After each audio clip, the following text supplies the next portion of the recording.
Sabine und Oliver diskutieren, ob eine 4-Tage-Woche oder das klassische 5-Tage-Modell sinnvoller ist.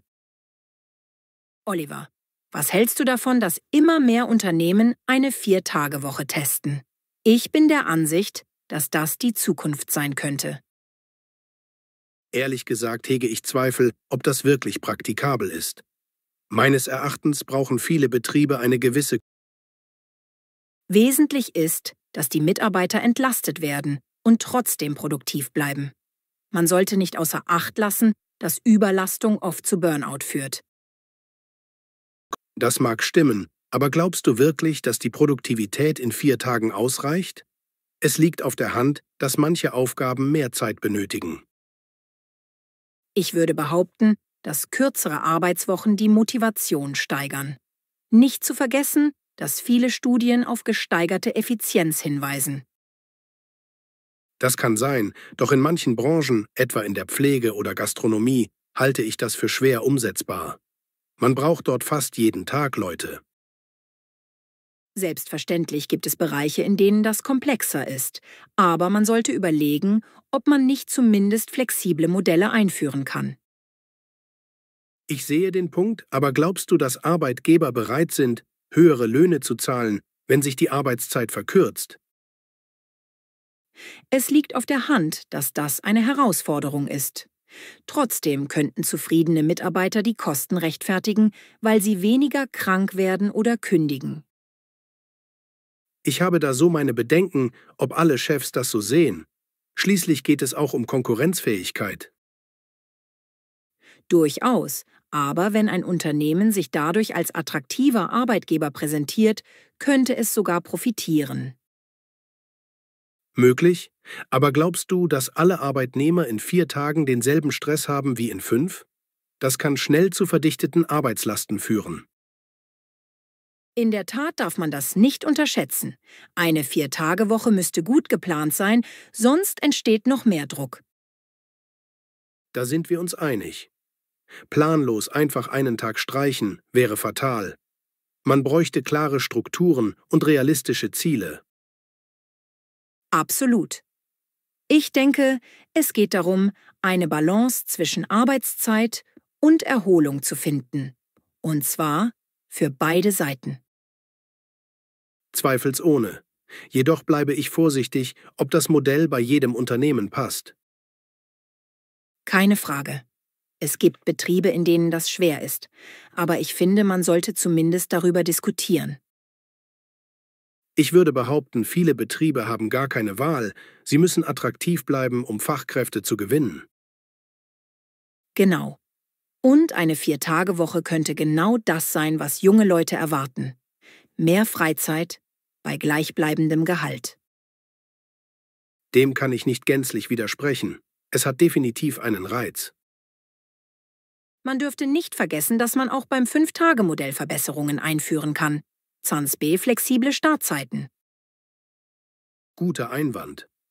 Vielleicht ist die Lösung ein Mix. 4 Tage bei vollem Gehalt ist für manche möglich, für andere eben nicht. So ist es. Letzten Endes geht es darum, dass alle Beteiligten profitieren, Mitarbeiter wie Unternehmen. Genau. Wir werden wohl nicht restlos einer Meinung sein, aber es liegt auf der Hand, dass sich etwas ändern muss. Da stimme ich dir zu. Hauptsache, man findet Wege, die Belastung zu reduzieren und gleichzeitig Ergebnisse zu sichern. Miriam und Stefan diskutieren, ob Streamingdienste das klassische Fernsehen ersetzen sollten oder ob es weiterhin Platz für beides gibt. Stefan, wie denkst du darüber, dass immer mehr Menschen nur noch Streaming nutzen und kaum noch klassisches Fernsehen schauen? Ehrlich gesagt halte ich Streaming für sehr bequem. Ich bin der Ansicht, dass man damit flexibler ist und nicht an feste Sendezeiten gebunden. Das stimmt zwar, aber glaubst du nicht, dass das klassische Fernsehen auch einen gewissen Reiz hat? Zum Beispiel Live-Sendungen oder gemeinsame TV-Events?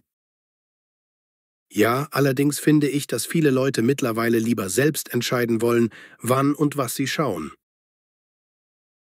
Wesentlich ist, dass man eine gewisse Auswahl hat. Manche schauen gerne Nachrichten oder Sport live, andere streamen Serien, wann sie wollen. Genau so sehe ich das. Jedoch glaube ich, dass das klassische Fernsehen auf lange Sicht stark an Bedeutung verlieren wird. Ich wage zu bezweifeln, dass es ganz verschwindet. Es liegt auf der Hand, dass ältere Generationen noch immer das lineare Fernsehen bevorzugen. Da hast du recht. Man sollte nicht außer Acht lassen, dass es Leute gibt, die keine Streaming-Dienste nutzen können oder wollen.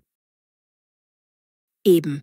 Außerdem finde ich, dass das gemeinsame Schauen von Live-Sendungen ein Gefühl von Gemeinschaft vermittelt. Mag sein, aber bei Streaming kann man mit Freunden gleichzeitig online schauen und chatten. Das ist ebenfalls interaktiv. Trotzdem ist es nicht dasselbe wie zusammen auf dem Sofa sitzen. Ich würde behaupten, das Gemeinschaftsgefühl ist da intensiver. Nicht zu vergessen, dass bei Streaming oft auch der soziale Aspekt entsteht, wenn Leute dieselbe Serie anschauen und sich austauschen. Richtig, das stimmt auch. Doch glaubst du, dass die große Vielfalt an Serien und Filmen nicht manchmal überfordert? Durchaus. Die riesige Auswahl kann stressig sein. Da ist klassisches Fernsehen einfacher, man hat ein festes Programm. Absolut. Außerdem habe ich manchmal das Gefühl, dass Streaming uns dazu verleitet, endlos zu binge-watchen. Da stimme ich dir zu. Das kann zu einem regelrechten Konsumrausch führen. Man sollte bewusst damit umgehen. Exakt. Im Fernsehen hat man dagegen feste Zeiten, die helfen, nicht zu viel zu schauen. Allerdings ist man dort an Sendepläne gebunden, was manche als einschränkend empfinden. Das ist wahr. Trotzdem glaube ich, dass lineares Fernsehen weiterhin bestehen wird, schon allein wegen Live-Inhalten wie Sport oder Shows. Ich denke, Streaming wird aber dominieren. Es liegt auf der Hand, dass immer mehr Sender eigene Mediatheken anbieten. Kein Zweifel. Die Grenzen zwischen klassischem TV und Streaming verschwimmen. Jeder will flexibel Inhalte abrufen. Ganz genau. Ich sehe kein Entweder-Oder, sondern eine Koexistenz. Manche Formate funktionieren live, andere als On-Demand. So sehe ich das auch. Es kommt auf den persönlichen Geschmack an. Man sollte beides nutzen können. Dem stimme ich zu.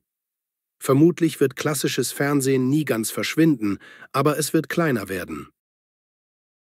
Da stimme ich dir zu. Hauptsache, jeder findet das Modell, das zu seinem Alltag passt.